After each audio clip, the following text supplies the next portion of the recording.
2, 3, 4 valentligigacha asos hosil qiladi, lekin 6, 7 da hosil qilmaydi. Nima sabab?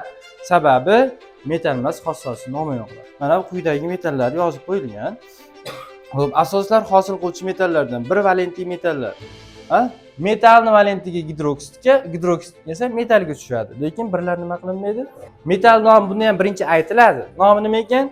Germaniy. Endi valentligini nima qilishimiz kerak? Ko'rsatib qo'yishimiz kerak. Nechi bu? Buni tarixiy nomi so'ndirilgan ohak. Ohakni bilasizlar, kalsiy oksidi. Bu so'ndirilmagan ohak. Suvga solsak nima bo'ladi? So'ndirilgan ohakka aylanadi. Kaliy gidridga suv ta'sir ettirsa, kaliy gidroksidi vodorod. Kalsiy karbidga suv ta'sir ettiradigan bo'lsa, kalsiy gidroksidi va asetilin gazi hosil bo'ladi. Asoslar mavzusi bilan tanishib chiqdik.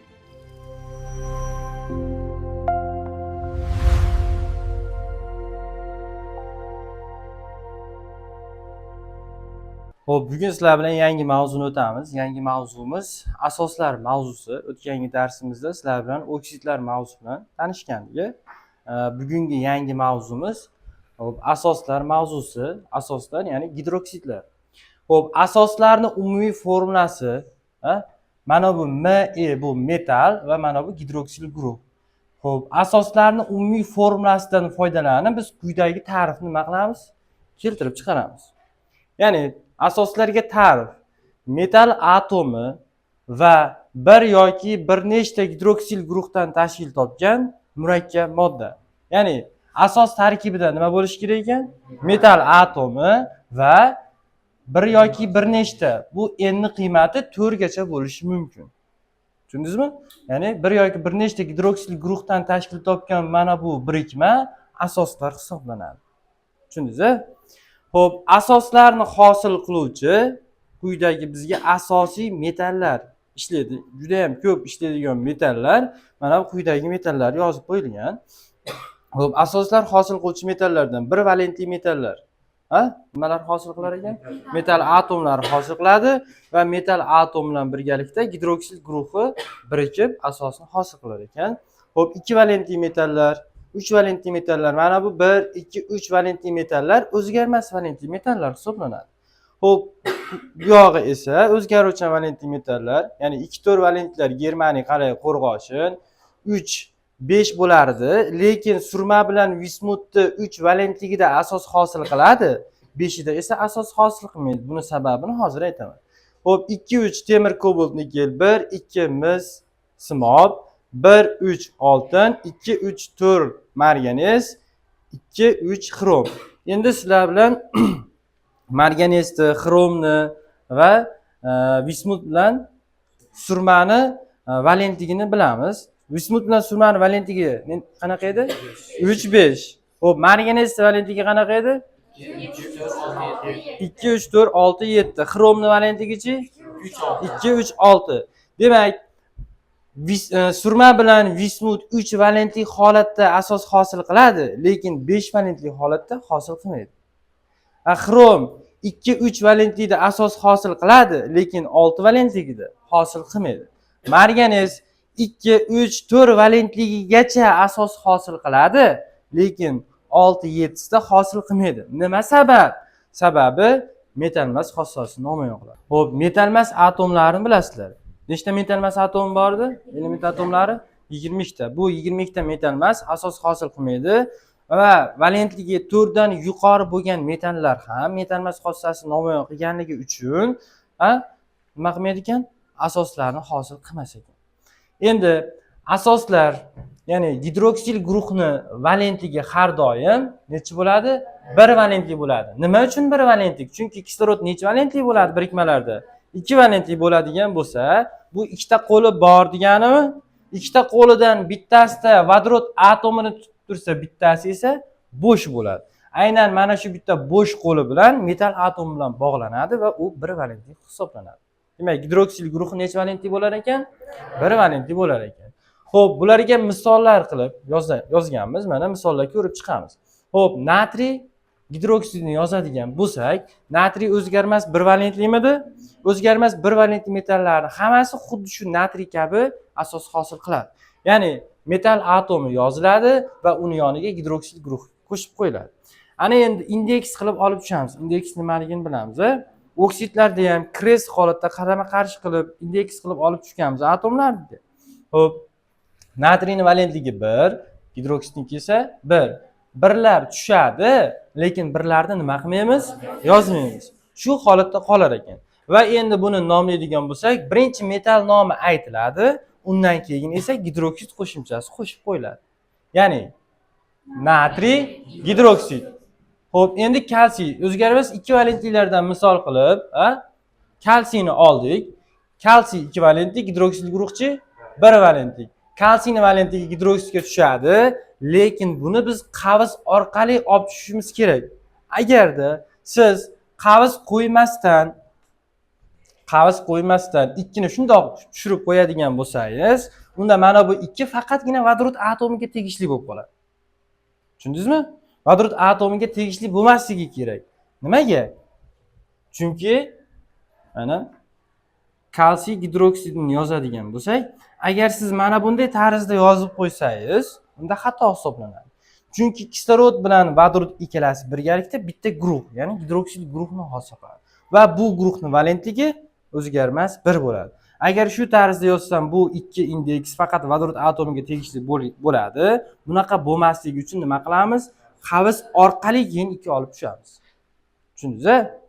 Xo'p, endi buni nomlaydigan bo'lsak, metal nomi kalsiy gidroksidi. Endi 3 valentli o'zgarmas metallardan oladigan bo'lsak, mana alyuminiyni oldik. Valentligi 3, gidroksidga esa 1. Metalni valentligi gidroksidga esa metalga tushadi. Lekin birlar nima qilinmaydi? Xo'p, bu gidroksidning nomi nomlaydigan bo'lsak, birinchi metal nomini aytamiz. Metal nomi nima? Alyuminiy gidroksid. Qo'shimchasini qo'shib qo'yamiz. Ana endi o'zgarmas valentli metallarni gidroksidni nomlashda metal nomiga gidroksid qo'shsak bo'ldi, kifoya qiladi. Lekin o'zgaruvchan valentli metallar bo'lsa, unda nima qilishimiz kerak? Valentligini ko'rsatib qo'yishimiz kerak. Agar valentligini ko'rsatmaydigan bo'lsak, u necha valentli holatda birikma hosil qilayotganini nima qilmaymiz? Bilmay qolishimiz mumkin. Masalan, o'zgaruvchan valentli metallardan germaniyni oladigan bo'lsak, germaniyning valentligi necha edi? 2 ta. Mana hozir bu yerda 2 valentligi ishtirok etyapti. Germaniy ikkisi gidroksid guruhga, gidroksidniki esa germaniyga tushdi, va shu holatda qoldi. Nomi, metal nomi bunda ham birinchi aytiladi. Nomi nima ekan? Germaniy. Endi valentligini nima qilishimiz kerak? Ko'rsatib qo'yishimiz kerak. Necha bu? 2. Gidroksid. Demak, germaniy 2 gidroksid. Xo'p, bu germaniy endi 4 valentli holatda. Germaniy 4 gidroksid deyiladi. Tushundingizmi? Agar men sizga germaniy gidroksidini yozib ber desam, siz nima qilasiz? Yoza olmaysiz. Siz menga savol berishingiz kerakki, germaniy qaysi gidroksidni yozaman deyishingiz kerak. Men sizga keyin aytaman, yo ikkisini yozib ber yoki 4ni yozib ber deb aytsam, o'shanda nima qilasiz? Formulani to'g'ri yozasiz. Tushundingizmi? Marganez 3 ta gidroksidi, mana ikkisi, 3i va 4i. Marganez 2 gidroksidi, marganez 3 gidroksidi va marganez 4 gidroksidi. Demak, o'zgarmas valentli metallarning gidroksidini yozilganda, uni nomlab turgan paytingizda metal nomiga gidroksid qo'shsangiz yetar ekan. O'zgaruvchanlarda esa nomlab turganingizda metal nomini oxiriga gidroksid qo'shishdan oldin nima qilasiz? Valentligini ko'rsatib qo'yishingiz shart. Tushundingiz-a? Va valentligi Rim raqamlarida nima qiladi? Ifodalanadi. Xo'p, asoslarda endi 3 xil nomenklaturasini nomlashni o'rganamiz. Ya'ni asoslar 3 xil nomenklatura bo'yicha nomlasa bo'lar ekan. Ya'ni bular qaysilar?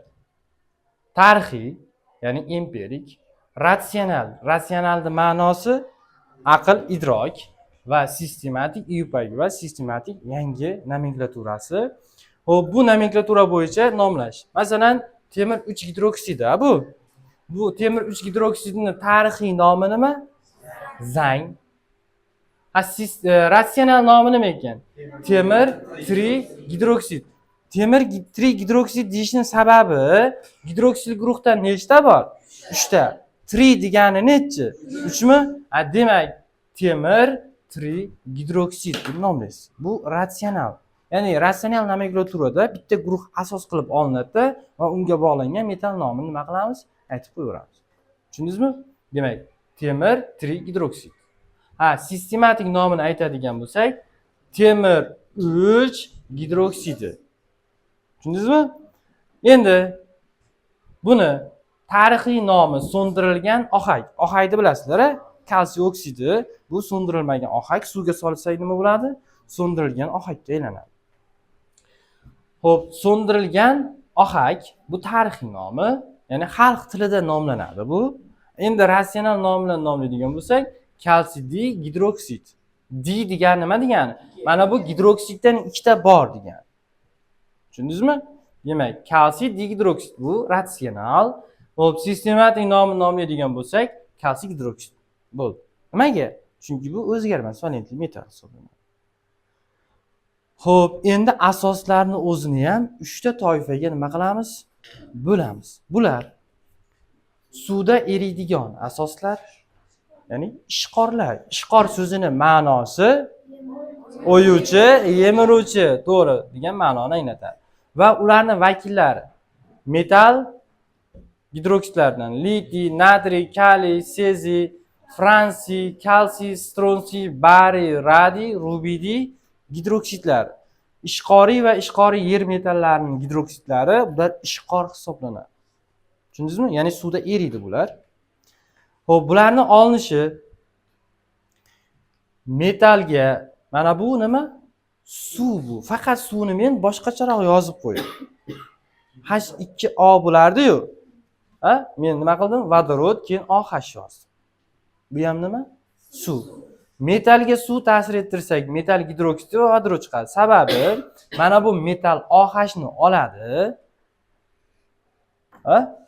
OH ni oladi va nimani hosil qiladi? Metal gidroksid. Mana bu yerdagi vodorod atomi esa vodorod molekulasini hosil qilib, gaz bo'lib chiqib ketadi. Tushundingizmi? Xo'p, metal gidridlarga ham suv ta'sir ettiradigan bo'lsak, metal OH ni oladi. OH ni olib, ya'ni gidroksil guruhini olib, metal gidroksidni hosil qiladi. Va endi metal gidroksidni hosil qiladi va endi mana vodorod bilan bu vodorod birlashib turib nimani hosil qiladi? Suv, vodorod gazini hosil qiladi. Suv emas. Nimani hosil qilar ekan? Vodorod gazi. Endi metal karbidlari. Metal karbidlariga ham suv ta'sir ettiradigan bo'lsak, unda metal OH ni olib metal gidroksidi bo'lib chiqadimi? Va mana bu uglerod bilan vodorod birlashib, uglevodorodni hosil qiladi. Tushundingizmi? Organik birikma, ya'ni uglevodorodlarni hosil qiladi. Yoki metal oksidlariga suv ta'sir ettiradigan bo'lsak, yana metal gidroksidi hosil bo'laveradi. Demak, metal gidridi va metal karbidlarini gidrolizlash degani suv ta'sir ettirish degani. Gidrolizlab turib metal gidroksidlarni nima qilsa bo'ladi? Hosil qilsa bo'lar ekan. Tushundingizmi? Bu ishqorlarni olinishi, ya'ni suvda eriydigan asoslarni olinishi bo'ladi. Endi ikkinchisi, suvda erimaydigan asoslar. Ya'ni suvda eriydiganlarga misol qilib keltirib qo'yilgan. Natriyga suv ta'sir ettirsak, natriy gidroksidi vodorod. Kaliy gidridga suv ta'sir ettirsak, kaliy gidroksidi vodorod. Kalsiy karbidga suv ta'sir ettiradigan bo'lsak, kalsiy gidroksidi va asetilin gazi hosil bo'ladi. Bularga nima? Misol. Yoki metal oksidlariga suv ta'sir ettirsangiz, faqat nimalar hosil bo'ladi? Metal gidroksid, ishqorlar hosil bo'laveradi. Xo'p, endi ikkinchi vakili suvda erimaydigan asoslar. Bularning vakillari magniy, indiy, talliy gidroksidlar. Bular o'zgarmas valentli metallarmi? Va temir, kobalt, nikel, xromni 2 gidroksidi. Temir, nikel, xromlarni, kobaltlarni 2 valentli oksidlari ham asos xossasiga egamidi? To'g'rimi? Ya'ni gidroksidlari endi suvda erimaydigan asoslarga kirib ketadi. Bundan tashqari mis, simob 1-2 gidroksidi, marganis 2-3 gidroksidlari esa suvda erimaydigan asoslar hisoblanadi. Va ularning olinishi metal tuzlariga, mana bu metal atomi, bu kislota qoldig'i. Metal atomi va kislota qoldig'i birlashib tuzni hosil qiladi. Umumiy olinishi metal tuziga ishqor ta'sir ettiradigan bo'lsak, unda ishqor kislota qoldig'i bilan birlashib tuzni hosil qiladi. Va natijada metal bilan OH, ya'ni gidroksid guruhi birlashib turib, gidroksidni hosil qilaveradi. Xo'p, mis2 sulfat, bunga bitta misol qilib oladigan bo'lsak, mis2 sulfatga ishqor, ya'ni natriy gidroksidini ta'sir ettiradigan bo'lsak, natriy keladi, sulfat anionini birlashtirib, natriy sulfat tuzini hosil qiladi. va mis bilan mana bu gidroksid guruhi esa mis 2 gidroksidni hosil qiladi. Tushundingizmi? Bu suvda erimaydigan asoslarni olinishi. Bu. Xo'p, endi uchinchisi esa amfoter asoslar. Amfoter asoslarni vakillari. Xo'p, amfoter metallar bor. Amfoter metallarning oksidlari ham amfoter xossasiga ega bo'ladi. Ularning gidroksidlari ham amfoter xossasiga ega bo'ladi. Ya'ni berilliy, rux, alyuminiylar amfoter metallarmi? Bularning oksidlari ham, gidroksidlari ham amfoter xossasiga ega bo'ladi. Amfoter xossasiga ega bo'lgan moddalar qanaqa moddalar? Ham asoslar bilan, ham kislotalar bilan reaksiyaga kirishuvchi moddalar hisoblanadi. Demak, temir, nikel, xrom, kobaltlarning 3 gidroksidlari ham, marganezning 4 gidroksidi, oltinning 1 gidroksidlari ham amfoter xossasiga ega bo'ladi. Xo'p, endi amfoter asoslarni ham olinishi suvda erimaydigan asoslarni olinish bilan bir xil ketadi. Ya'ni metal tuzlariga ishqor ta'sir ettiradigan bo'lsak, ishqoriy metalni tuzi va metal gidroksidi hosil bo'ladi. Bunga misol magniy xlorid. Magniy xloridga kaliy gidroksidi ta'sir ettirilsa, ishqor kaliy gidroksidi ta'sir ettirilsa, unda kaliy xlorid va magniy gidroksidi hosil bo'ladi. Bu amfoter asoslarni nima qilinishi? Olinishi hisoblanadi. Demak, sizlar bilan hozir asoslar mavzusi bilan tanishib chiqdik. Asoslar mavzusi mana shu dan iborat bo'ladi. Kimdir tushunmadimi asoslar mavzusini? Hamma tushundimi? Demak, bularning hammasini nima qilasizlar? Yaxshiroq o'zlashtirib kelasizlar.